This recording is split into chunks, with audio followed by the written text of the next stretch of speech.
बताइए कि श्री राम जी का अवतार हुआ कैसे। और बाल चरित पुनि कहु उदारा। श्री राम जी ने जो बाल लीलाएं की हैं उन्हें भी बड़ी उदारता पूर्वक वर्णन करें। कहु जथा जानकी विवाही।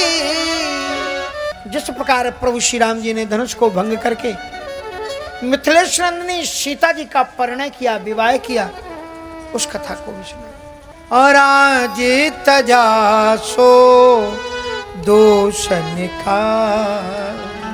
श्री राम जी ने किस कारण से राज्य का परित्याग कर दिया, उसमें क्या दोष था राज्य को त्याग करना। और बन बस कीन्हे चरित उदारा। बनवस कीन्हे चरित, जो वन में रहते हुए भगवान श्री राम जी ने दिव्यतम लीलाएं की, उनका भी वर्णन किया। और कहु नाथ जी में रावण मारा। और आज बैठ कीनी बहुलीला। और सकल कहो शंकर सुख सी। ये 8 प्रश्न थे और 9वां प्रश्न कौन सा है जिसका उत्तर नहीं दिया।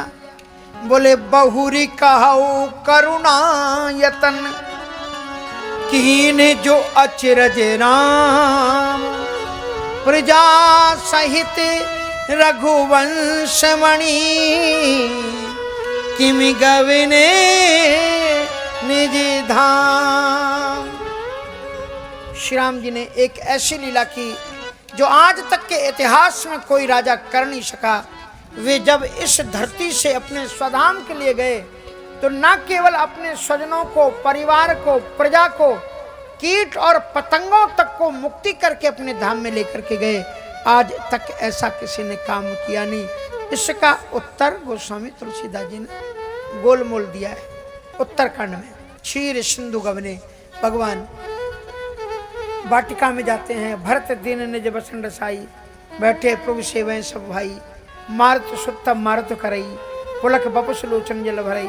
और नारद जी आते हैं, लगे राम गुणगान। ये एक बैकुंठ का, क्षीर सागर का दृश्य दिखा करके गोस्वामी तुलसीदास जी राम कथा को उत्तरकांड के 50वें दोहे के पहले समाप्त कर देते। 91 से 51 से उनका कागभूषुंड का प्रसंग शुरू हो जाए। तो पहला प्रश्न ये है कि प्रथम सो कारण कहु पुरारी, निर्गुण ब्रह्म सगुण बपधारी। तो भगवान का अवतार क्यों होता है।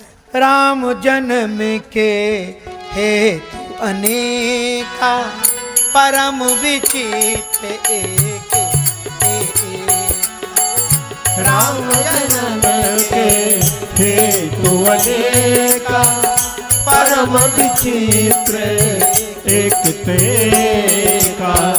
तदपि एक दुई कहूँ बखानी, सावधान सुनु सुमति छया।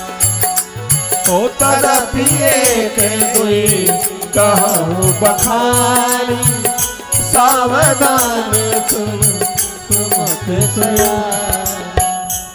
4-5 भगवान के अवतार के कारण उन्होंने बताए। सबसे पहले बताते हैं कि जो सनक सनंदन सनातन सनत कुमार वैकुंठ में ठाकुर जी का दर्शन करने के लिए गए, पर जय और विजय ने उनको रोक दिया। वे त्रेण चास लयता मति दरिहणास्तव, तेजो व्यस्य भगवत प्रतिकूलशील। 3 घड़ी उन्होंने रोका और उन ब्राह्मणों ने उनको श्राप दे दिया। कहते हैं कि जिस समय भगवती लक्ष्मी जी नारायण के चरणों को दबा रही थी तो भगवान नारायण ने कहा, लक्ष्मी जी जरा धीरे धीरे पांव को दबाओ। तो लक्ष्मी जी कुछ सोची और मुस्कुराई। हम लोगों के सामने कोई मुस्कुराए तो अपना समझ ही नहीं पाएंगे कि क्यों मुस्कुरा रहे हैं, पर भगवान सर्वांतर्यामी जान गए। लक्ष्मी मैया ये सोच रही थी कि हमारे इतने कोमल हाथ और इसमें इनके पांव दुख रहे, तो फिर ये राक्षसों से कैसे लड़ते होंगे। सो भगवान नारायण ने कहा, तो ठीक है, अब हम तुम्हें बताएंगे कैसे हम राक्षसों से लड़ते हैं। अब तुम भी धरती पर चलो, हम भी धरती पर चलें, और जब यही तुम्हारे जो सेवक है ना, जय विजय जय रावण कुंभकर्ण बनेंगे, और उसके बाद में फिर होंदो घमासान पर तुमको पता लगेगा कि कैसे हम राक्षस। इसलिए परमात्मा के संदर्भ में हमारे शास्त्र कहते हैं कि वज्रादपि कठोराणी कोमलम कुसुमादपि। भगवान वज्र से भी अधिक कठोर हैं और भक्तों के भाव के अनुसार पुष्प से भी अधिक सुकोमल है। तो वहां पर जो जय और विजय उनके श्राप के कारण आए और उनके लिए भगवान ने अवतार लिया।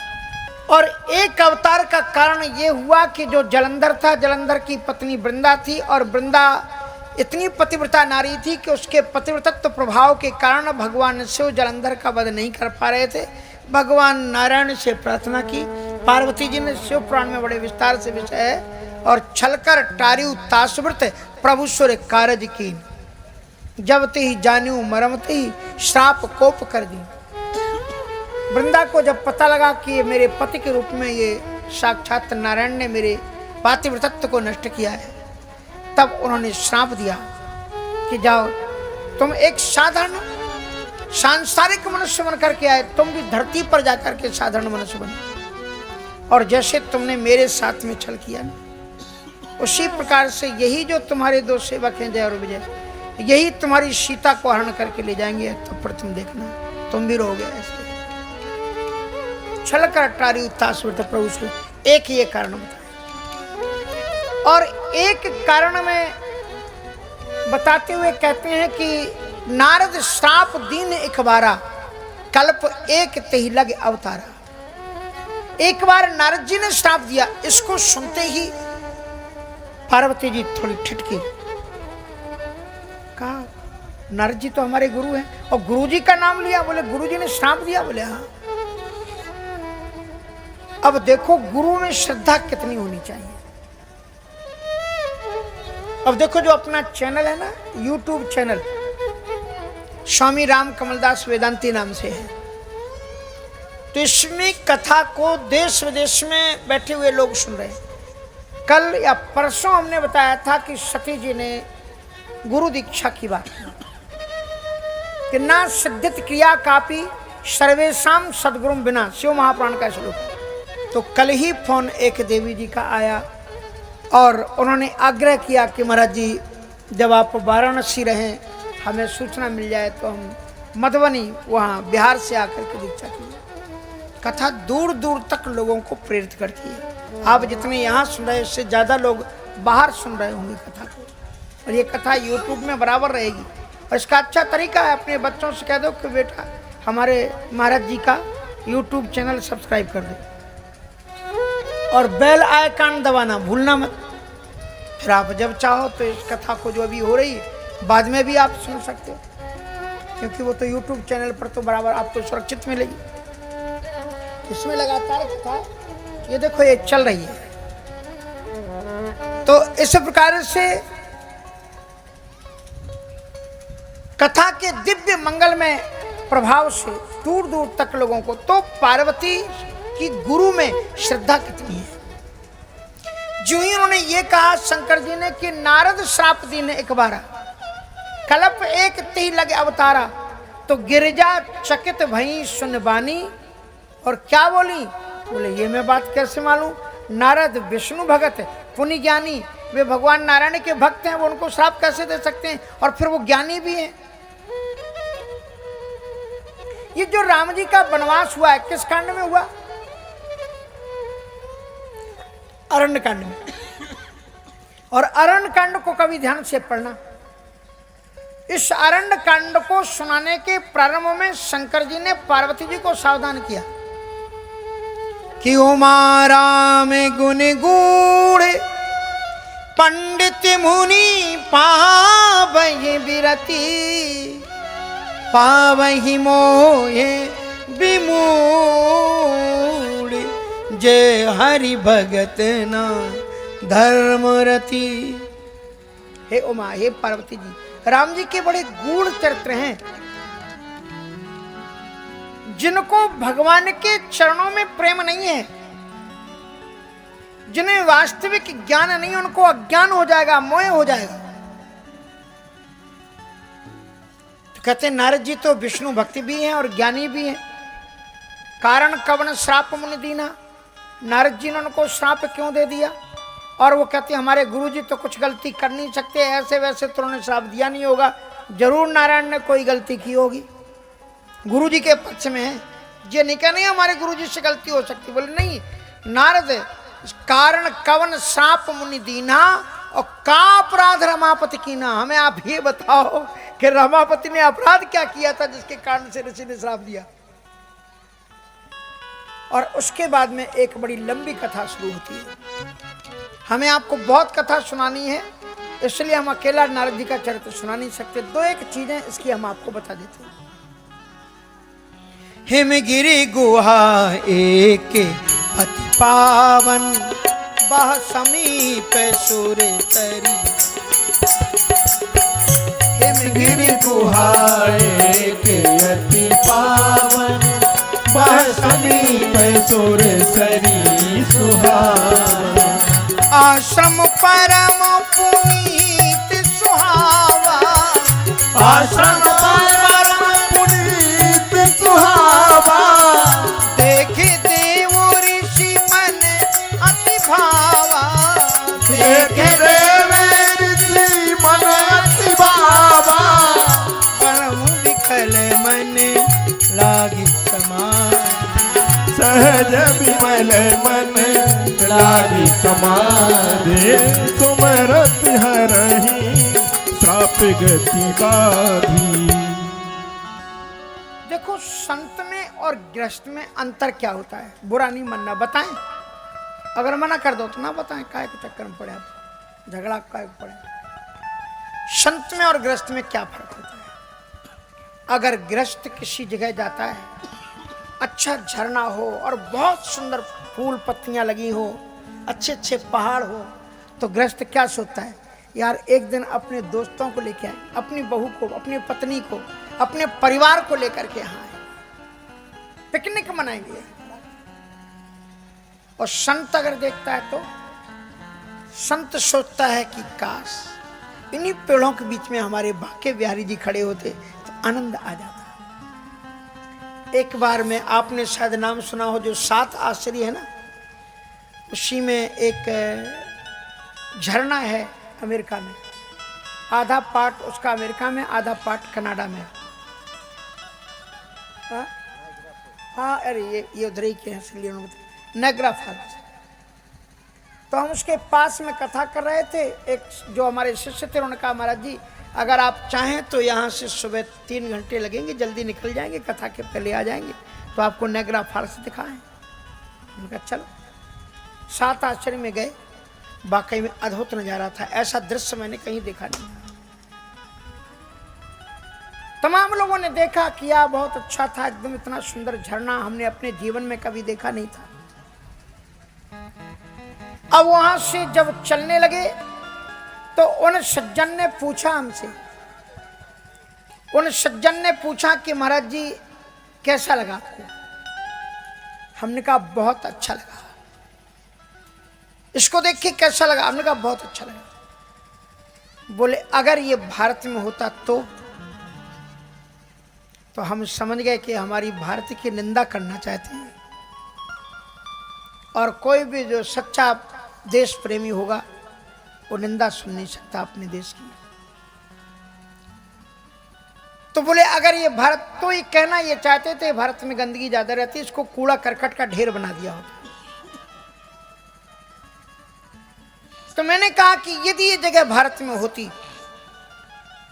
तो हमारे भारत के ऋषि मुनियों ने यहाँ पर कोई ना कोई धाम बना दिया होता। या तो शंकर जी बैठा देते, या कृष्ण जी बैठा देते, या राम जी बैठा देते। लोग बैठ के यहाँ पर आत्मोन्नति का साधन देखते, विषय वासना की बातें करके पतन का मार्ग नहीं खोलते। ये जो आधे आधे नंगे कपड़े घुटन्ना पहन के जो लड़कियाँ घूम रही हैं, हमने कहा ऐसा हमारे भारत में नहीं होता। अब क्या करें, भारत में भी होने लगा। हाँ। माँ बाप के सामने, इतने धिंगड़े धिंगड़े माँ बाप के सामने 15-15, 16-16 वर्ष की रत्ती रत्ती भर कपड़ा चिपका करके घूमती है। शर्म नहीं आती। चुल्लू भर जल में डूब मरो। कौन सी संस्कृति में कहाँ पैदा हुए। सुंदरकांड सुना, हनुमान जी ने क्या कहा रावण से कि बसन ही ने नहीं सो ही सुरारी, सब भूषण श्वेत बर नारी। सब भूषण भूषित बर नारी। सब भूषण भूषित बर नारी। सब भूषण भूषित बर नारी। बसम हीन नहीं सोहे सुरारी। हे रावण, वस्त्र से विहीन कोई स्त्री कितनी भी सुंदर क्यों ना हो, कितने भी 16 आभूषण धारण कर ले, 16 श्रृंगार कर ले, लेकिन अगर वो वस्त्र ना पहने तो सच्चरित्रवान पुरुष उसकी ओर नजर उठा के नहीं देखता। तुम अपनी मर्यादा को हथेली में लेकर के बाजार में बेच रहे हो। तुम्हें अपने कुल और खानदान का मालूम नहीं। दुर्गा सप्तशती में दुर्गा जी क्या कहती हैं? या श्री स्वयं सुकृति नाम भवने सुलक्ष्मी।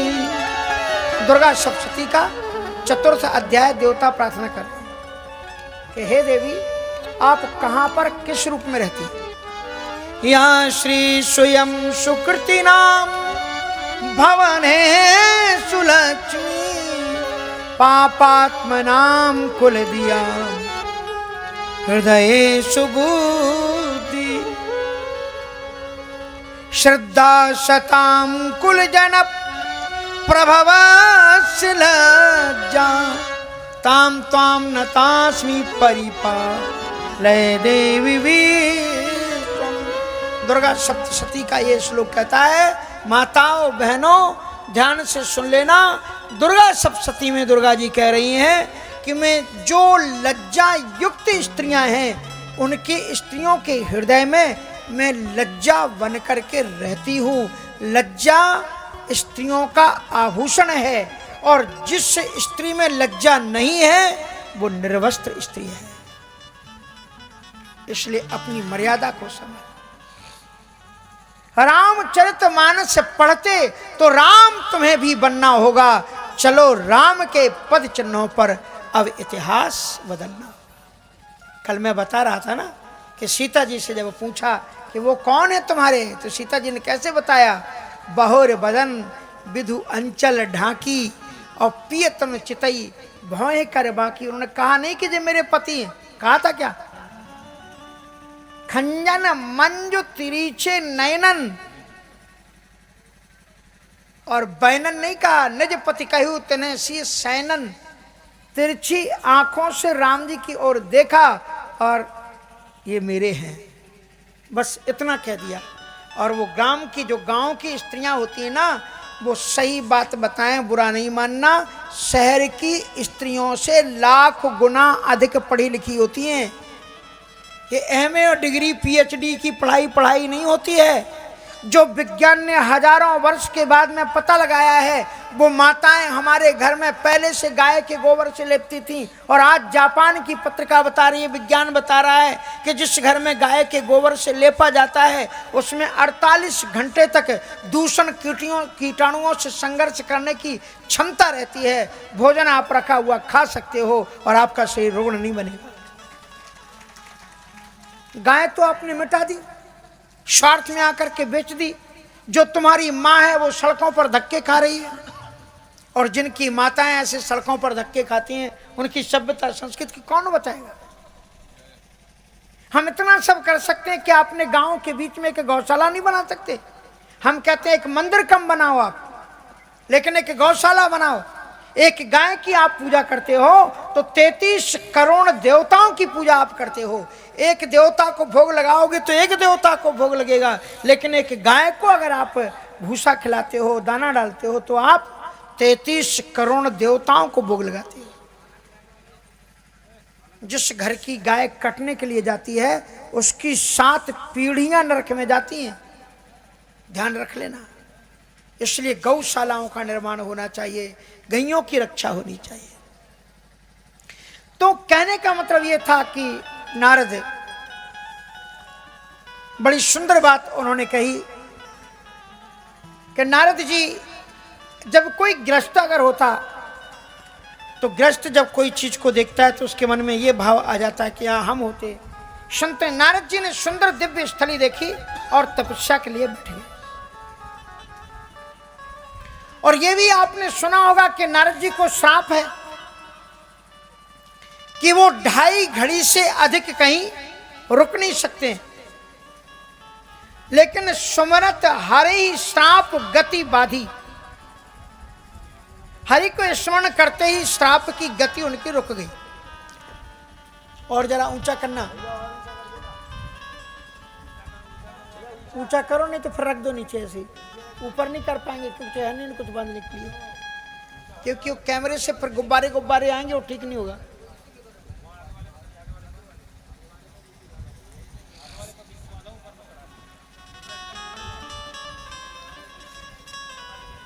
रख दो नीचे, वो नहीं हो पाएगा भैया, रख दो ऐसे रख दो। सुमनत हरे ही श्राप गति बाधी और सहज विमल मन लागी समाधि।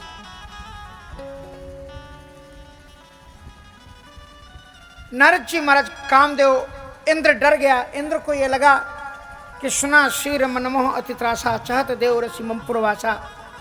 उनकी तपस्या को हराने के लिए काम को उसने भेजा और काम ने अपनी पूरी पुरुषार्थ का प्रयोग कर लिया, पर नारद जी की समाधि को वो हिला नहीं पाया। शिव पुराण में उसका रीजन बताते हैं, वो इसलिए नहीं हिला पाया क्योंकि वो वही जगह थी जहां पर भगवान शिव ने पहले कल्प में काम को भस्म किया था, इसलिए काम वहां पर आ ही नहीं सकता था। तो नारद जी ने इस काम को किस प्रभाव से जीता? वो शंकर जी की कृपा थी, क्योंकि शंकर जी ने उसी जगह पर काम को जला करके खाक किया था। इसलिए काम जानता है कि इसी जगह पर समाधि में शिव बैठे हुए थे, मैंने उनकी बाधा की तो उन्होंने मुझे जला दिया, और यही नारद जी बैठे हुए हैं, कहीं इन्होंने भी अपना श्राप से मुझे जलाया तो मैं कहीं का नहीं रहूंगा। इसलिए काम का प्रभाव नारद जी के ऊपर व्याप्त हुआ नहीं। लेकिन एक बात गौर से सुनना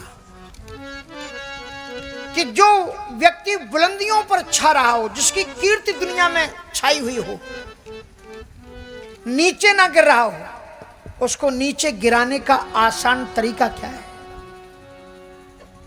पतित करने का आसान तरीका क्या है? आसान तरीका यह है कि उसकी प्रशंसा करो, और अगर वो प्रशंसा को सही रूप में सुनने लग जाए तो बस वहीं से व्यक्ति गिरने लग जाता है। सो जो काम अपने पूरे बाणों का प्रयोग करने के बाद में भी नारद जी की समाधि नहीं हिला पाया, उसने नारद जी की प्रशंसा की, कहा धन्य है नारद जी, आप तो शंकर जी से भी आगे हैं। शंकर जी ने काम को तो जीता था, लेकिन वो क्रोध को नहीं जीत पाए और क्रोध में आकर के मुझे जला करके भस्म कर दिया। लेकिन आप तो शंकर जी से भी 2 कदम आगे हो, आपने काम को भी जीता और क्रोध को भी जीता। अभी तक नारद जी ने जिसके लिए आंखें नहीं खोली थी, अब आंखें खोल दी। कोई भी नेता, परेता, एक्टर, कोई भी बड़ा आपको ना देखता हो, अच्छा तरीका है कि वो आपको और देखने लग जाए। जरा उसको देख करके कह दो, यार क्या गजब का स्पीच दिया, क्या गजब का भाषण दिया, क्या हैंड, क्या ब्यूटीफुल, क्या सुंदर है, कितना हैंडसम। तो एक बार तो भीड़ के बीच में आपको देख ही लेगा। नारद जी महाराज ने काम को देखने के लिए अपनी आंखें खोल दी, प्रशंसक को देख करके। फिर कहा कि काम तुम पूरी बात नहीं कह रहे हो, मैंने केवल काम और क्रोध को ही नहीं जीता है, मैंने लोभ को भी जीता है। यदि मैं चाहता तो इस तपस्या के आधार पर इंद्रासन ले सकता था, लेकिन काम इंद्र के पास में जाकर के कह देना, इंद्र तुम्हारी वृत्ति उन कुत्तों की तरह है। किन कुत्तों की तरह से? कहा जो कुत्ते हड्डी चाटते हैं, और अगर शेर आ जाए तो सू के हाड़ ले भाग सट स्वान रख मृगराज। सू की हड्डी लेकर के भागता है, सोचता है कहीं ये शेर ना छीन ले हमारे पदार्थ को। अरे शेर सू की हड्डियों को थोड़ी खाता, वो तो ताजे मांस को खाने वाला है। इसलिए कहना कि मुझे उसके इंद्रासन की आवश्यकता नहीं है। और इसलिए परिस्थितिवश नारद जी महाराज उसको वहां भेज देते हैं। वो शंकर जी के पास में गए और शंकर जी के पास में, क्योंकि नारद जी को काम ने भड़का दिया, काम ने कहा आप तो शंकर जी से भी आगे। नारद जी सचमुच में सोचने लग गए कि हम तो शंकर जी से आगे। अब वो शंकर जी के पास में जानबूझ करके आए कि शंकर जी को बता तो दें कि हम उनसे आगे। शंकर जी ने देखा है कि संत आए हैं, उनका स्वागत किया, वेलकम किया। अब नारद जी ने सोचा बात कहाँ से शुरू करें, तो शंकर जी ने तो कुछ कहा नहीं, उन्होंने खुद ही शुरू कर दिया नारद जी ने। अब आप देखना रामायण में जो चौपाइयां हैं उनमें जो शब्द हैं उनका भी बड़ा विचित्र अर्थ है। नारद जी ने वहां पर क्या किया, कुछ कहानी ऐसे छिड़ी, कहा महाराज कि सब ठीक है आपकी कृपा से, पर ये देवता लोग ना बिना काम के टांग अड़ाते। बोले कुछ बात हुई क्या? बोले हाँ महाराज मैं तपस्या में, जैसे आप बैठे थे ना वैसे ही मैं तपस्या में बैठा था। पर एक बात बताएं भोलेनाथ, आपने काम को तो जीत लिया लेकिन आप क्रोध को नहीं जीत पाए थे।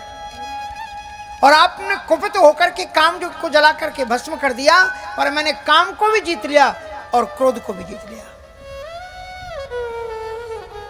तो भोले बाबा ठीक किया ना, सोचा कि अब शंकर जी धन्यवाद देंगे। शंकर जी ने धन्यवाद दिया, पर शंकर जी ने बड़ी विनम्रता के साथ में नारद जी से एक शब्द कहा।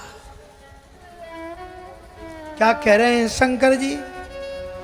शंकर जी कहते हैं नारद जी एक बात का ध्यान रखना कि बार बार बिनबो मुनि तो ही जिम यह चरित सुना यहु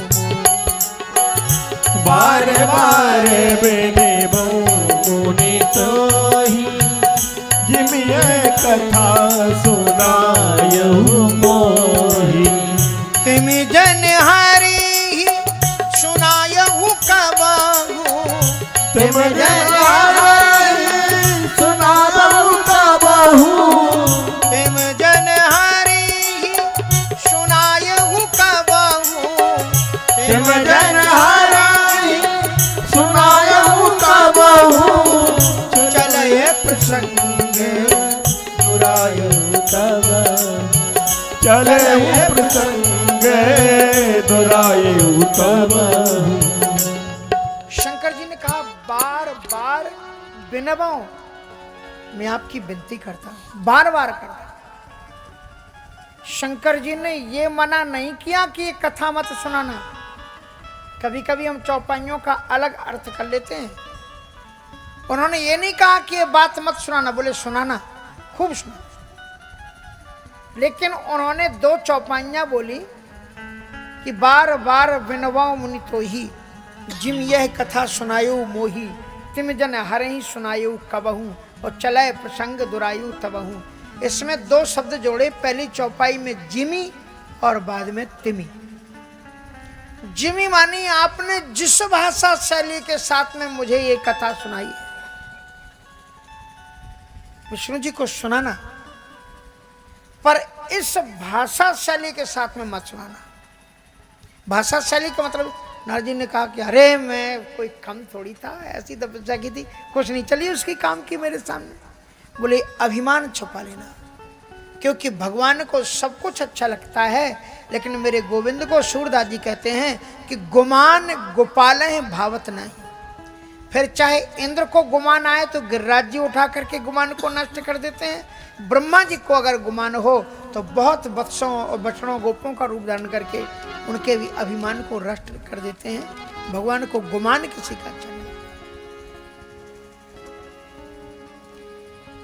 इसलिए जीवन में हम जो गुमान पाल करके चलते हैं, कभी अपनी खेती का, बाड़ी का, रुपया का, पैसे का, बच्चों की डिग्रियों का, कि हमारे बच्चे ऐसे पढ़े, हमारे बच्चे ऐसे पढ़े, तो ध्यान रखना चाहिए ये अभिमान किसी का अच्छा होता नहीं। ये जो ईश्वर ने तुम्हें सांसें दी हैं वो एक एक सांस हीरा के समान है। इन सांसों का प्रयोग अपने जीवन में शत अर्थ में करोगे तो तुम्हारा जीवन धन्य होगा। हीरा जैसी श्वासा बातों में बीती जाए रे मन राम, कृष्ण बोल रे मन राम।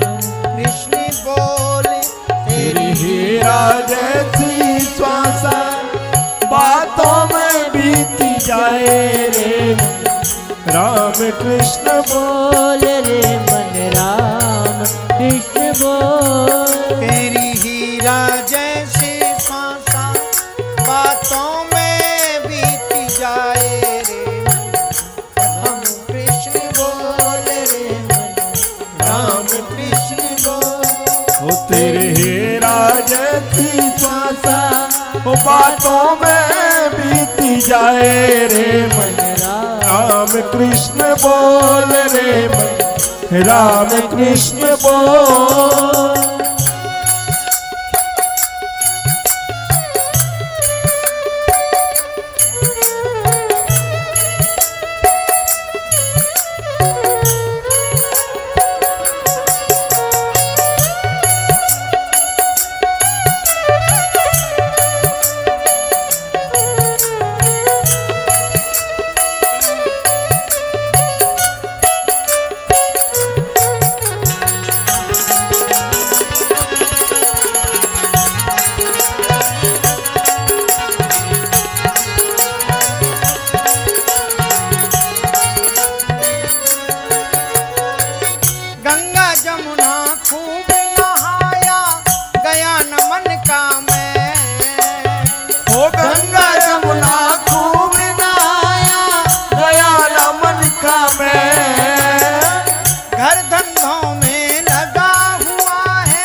घर धंधों में लगा हुआ है जो कोलू का बैल। गंगा जमुना खूब नहाया गया न मन का मैल। गंगा जमुना खूब नहाया गया न मन का मैल। घर धंधों में लगा हुआ है जो कोलू का बैल। घर धंधों में लगा हुआ है जो कोलू का बैल। तेरे जीने की अभिलाषा तेरे जीने की अभिलाषा में बीती जाए रे कृष्ण बोल रे कृष्ण बोल।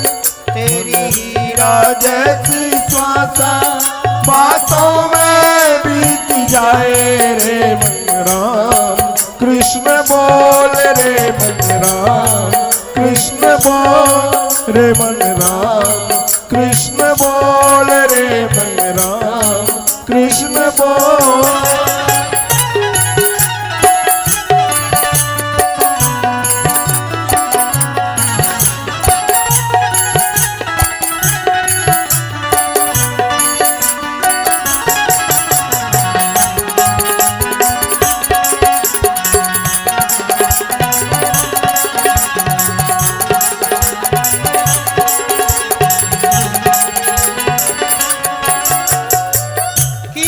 पौरुष यहाँ कर जग में दिया न कुछ भी दान।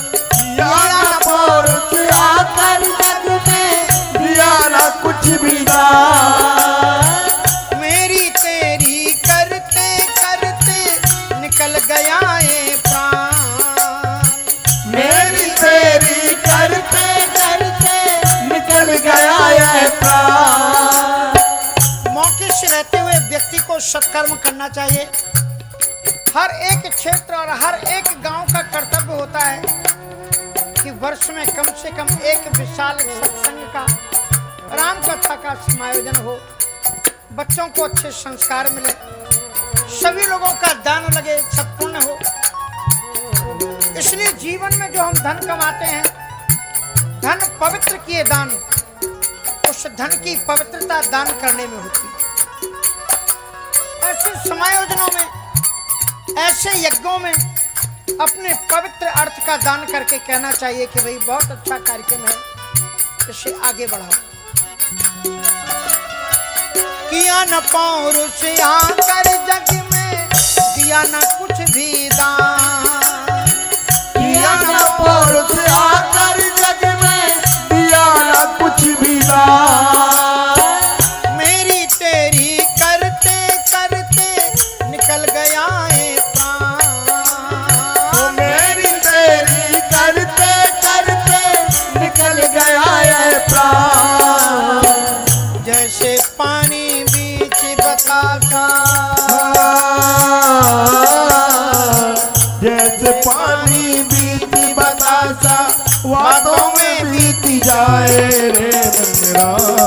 कृष्ण बोल रे मन राम कृष्ण बोल तेरी राजसी श्वासा बातों में बीत जाए रे मन राम कृष्ण बोल रे मन राम कृष्ण बोल।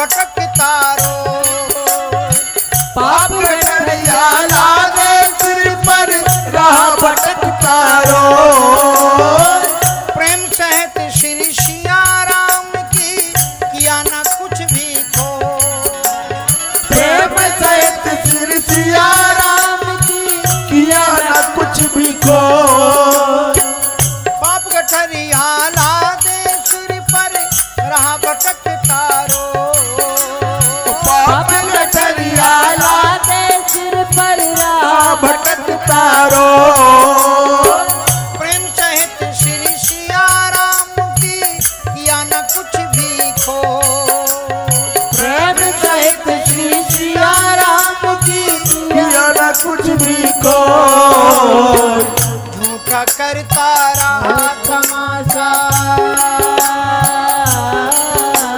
अरे झूठा करता रहा तमाशा बातों में बीती जाए रे राम कृष्ण बोल रे मन राम कृष्ण बोल तेरी हीरा जैसी भाषा बातों में बीती जाए रे मन राम कृष्ण बोल रे मन राम कृष्ण बोल।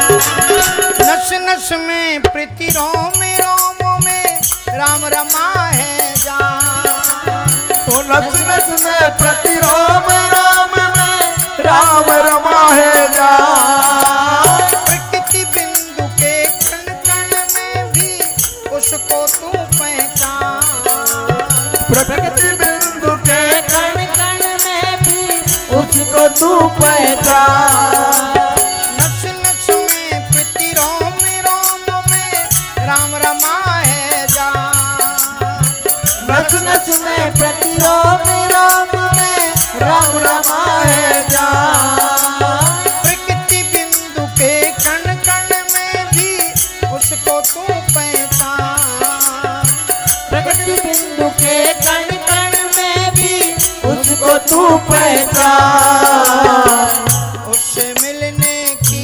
अभिलाषा उससे मिलने की अभिलाषा बातों में बीती जाए रे राम कृष्ण बोल रे राम कृष्ण बोल तेरी राजसी श्वासा वो बातों में बीती जाए रे राम कृष्ण बोल रे राम कृष्ण बोल रे राम कृष्ण बोल रे मन राम कृष्ण बोल। इसलिए भांति अनेक शंभु समझा। नारद जी को बहुत समझाया, नारद जी नहीं माने। पिताजी के पास गए, पिताजी ने भी समझाया। नारद जी ने उल्टा ही सोचा कि ये दोनों ही हमारे बराबर के हैं नहीं, मैं तो सबसे ऊंचा हूं, इसलिए ये लोग मेरी ख्याति चाहते नहीं। और क्षीर सिंधु गवने मुनिनाथा जहां वह श्रीनिवास स्तुतिमान, हरस मिले उठ रमा निवेश रमा निकेता। भगवान नारायण ने आज नारद जी का उठ करके स्वागत किया और बैठे आसन ऋषि समेत आए। आपने इतने फोटो देखे होंगे, किसी भी फोटो में नारद जी को भगवान के आसन पर बैठे हुए देखा? खड़े हुए रहते हैं। पर अब उनको ऐसा लगता है कि हम तो सबसे बड़े हैं, इसलिए विष्णु जी ने वेलकम किया, आओ बैठो, तो उन्हीं के आसन पर बैठ गए। बैठे आसन ऋषि समेत। और फिर गोस्वामी जी ने बड़े व्यंग के साथ में कहा कि काम चरित नारद सब भाषी। संत तो कामचरित थोड़ी कहता है, क्या कहता है? रामचरित कहता है। पर अब नारद जी ने इस घटना के बाद में रामचरित कहना बंद कर दिया। अब जहां जाते हैं कामचरित सुनाते हैं। और क्या सुनाते हैं? गीता में कहते हैं व्यक्ति का पतन कैसे होता है। ध्यायतो विषयान पुंसा संगस्ते सुपजायते संगात संजायते कामः कामात् क्रोधो विजायते क्रोधात् भवति सम्मोहः सम्मोहात् स्मृति ब्रह्मा स्मृति भ्रंशात् बुद्धिनाशो बुद्धिनाशात् नष्टः। ध्यायतो विषयान, अगर आप दूषित विषयों का चिंतन करेंगे तो चिंतन करते करते आपके चित्त में आ जाएंगे, फिर उनको प्राप्त करने की लालसा पैदा होगी आपके मन में। और जब आप उनको प्राप्त नहीं कर पाओगे तो आपके मन में क्रोध आएगा। क्रोध आएगा तो आपका विवेक नष्ट हो जाएगा, और विवेक नष्ट हो जाएगा तो आप अपने आप को भूल जाओगे कि आप ईश्वर अंश जीव अविनाशी, आप अविनाशी हो, आत्मा हो, परब्रह्म हो। और यही व्यक्ति के पतन का कारण है।